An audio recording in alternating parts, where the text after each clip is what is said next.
Thanks, everyone, for being here today. It's great to see everyone again as we begin this season.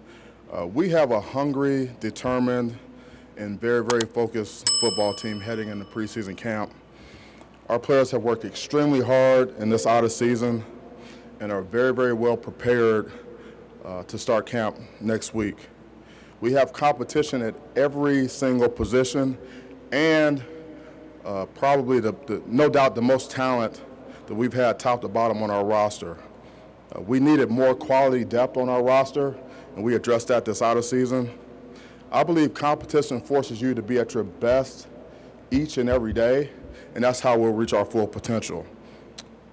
I believe we have more team chemistry going into this season, which is very important. We've done more team building activities and events than we've ever done, and it's really brought our team close together, not just the players, but the coaches and the support staff as well. Last season was a tremendous learning experience for us, and not just for the players, but for the coaches and the support staff. Again, we're really, really hungry and excited to get going. I know one thing about this group of players and this group of coaches. We're going to roll our sleeves up and come to work every single day with a relentless mindset. We have three core values at Michigan State, three core values: tough, disciplined, and selfless. That's what we're all about. So with that, I'm excited to get going next week, and I'll open up for questions. Yes? Where are we? We'll start down here in front. Okay. Jim? My man. Thank you. Jim Comparoni, SpartanMag.com. Just talking about players, first of all, Noah Kim, what do you see about him that leads you to believe that he's ready to compete for a starting quarterback job at this point? What do you like about him as a player? Yeah, Jim, Noah is a tremendously talented young man. He's a winner. He's got a lot of arm talent. He's very poised. He's very athletic. He's one of the fastest players on our team. He's in the top 20 fastest players on our team. He's got some experience.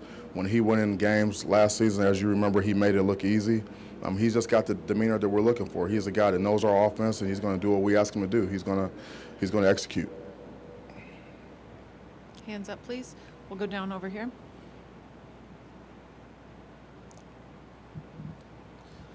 Hi, Coach. Phil Thompson, Chicago Tribune. Hey, Phil.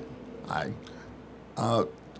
Given what's happened at Northwestern with the hazing allegations, has that motivated you to take a deeper look at the culture within your own program? And what conversations have you had with the university administration and the conference about hazing?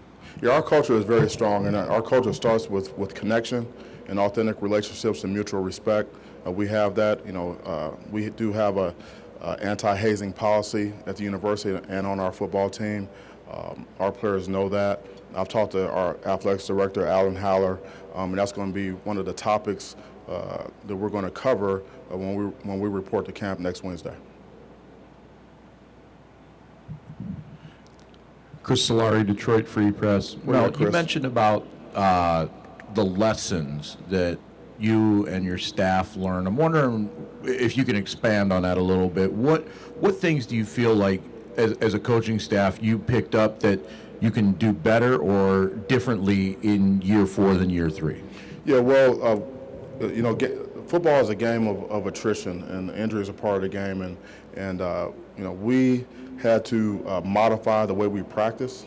We wanted to make sure we can get our players to the game, to the games. And so, we changed the way we did some things in spring ball, which was very effective. How we hit, when we hit, how often we hit. We did a much better job of staying up and staying off the ground. The studies that we did with our team in the out-of-season showed that when players are on the ground in practice, that's when they get hurt the most. And so we just modified, the way we did some things in spring ball, which really helped us be more productive, keep guys more healthy, staying on the field, getting better. We're going to carry that in the fall camp. I think that's going to be a huge benefit for us moving forward. We'll go over here to our left. Hey Mel, Andy Witchery with On3. When Matt Ishbia purchased the Phoenix Suns, he said he was going to step away from some of those NIL deals due to conflict of interest. How does a school and a donor base try to step up when a billionaire has to step away from NIL deals? Yeah, we have tremendous support at Michigan State with our donors, our supporters. We're strong in the NIL space, and we're going to continue to be strong. We have a lot of our supporters, our donors that are willing to step up and help our young men, and so that's not going to be an issue for us. Next questions? Can you get your hands up high, please? Yep, right over here. Tim May, Letterman Row. Mel, do you feel like Deion Sanders kind of took your template for turning a team around and ran with it? And what are the pluses and minuses of the transfer portal and going heavily into it? Yeah, Tim, it's good to see you again. Always good to see you. Yeah, Prime has done a great job so far.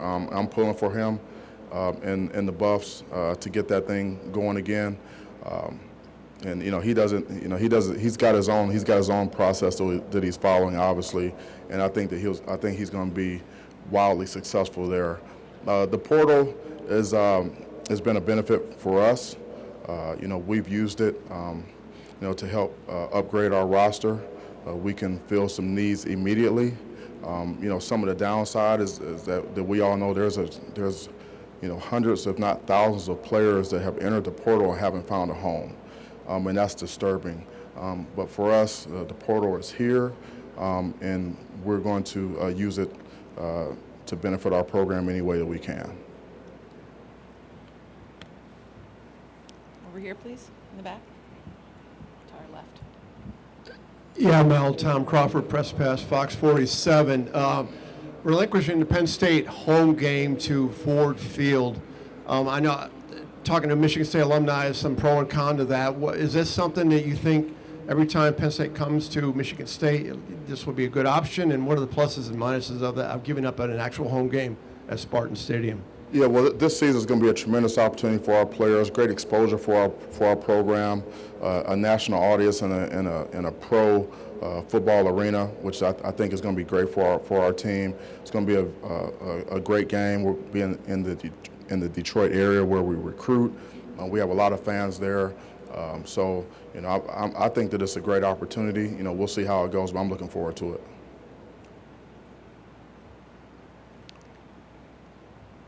More questions? Oh, sorry, in the back over here.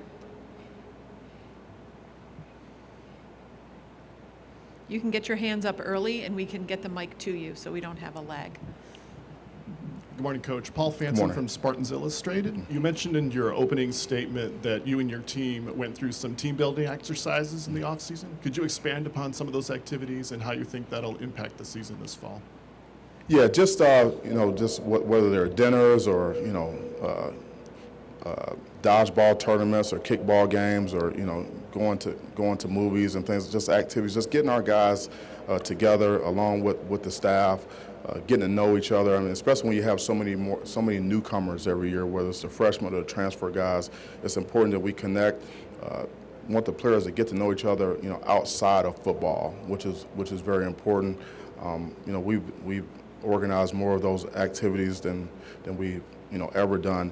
And in addition to that, the players have done things on their own, which is even more significant, I think. So, and we've also brought in, we use an outside firms that come in and work with our players on team building and leadership and team cohesiveness. And so, with all those things, I feel like our team is closer than we've ever been.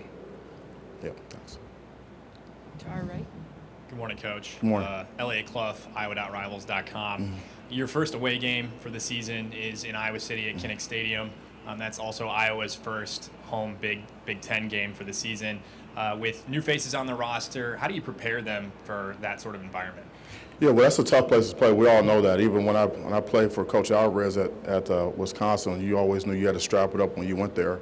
But that game's a ways away, and right now we're focused on camp. We start up on Wednesday, and we're going to take it one game at a time. But our guys will be prepared, and they're going to play hard. We have time for one final question, if we have one.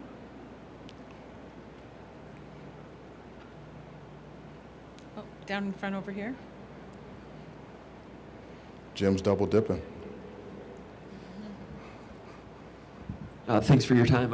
Just one more question about the team as a whole. The defense, what leads you to believe that the defense is ready to take a step and improve over the past 2 years? I know injuries were a big part last year, but what did you see in the spring and off-season about the defense? Jim Comparoni, SpartanMag.com. Thanks. Yeah, thanks, Jim. We're a lot healthier now, and we're at full strength. We really addressed some issues with our front seven. We needed to get bigger. We've added 3 6'5", 300-plus defensive tackles that have all played major college football. We added 4 defensive ends, 3 of them are 4 stars, and one, Tamisha Adelaide, a transfer from Texas A&M, who walked in the door at 280. And then, Aaron Brule decided to come back. Jacoby Winmont decided to come back for another year, along with Cal Holiday. And then, Jordan Hall, you saw in the spring, had a really good spring. And, Ma Ote is still there. So I think our front seven is more stout, which is going to be it's going to help us stop the run and make teams more one-dimensional. And it's going to help us in the back end. All right. Thank you, Coach. Thank you so much. Go Green. Go White.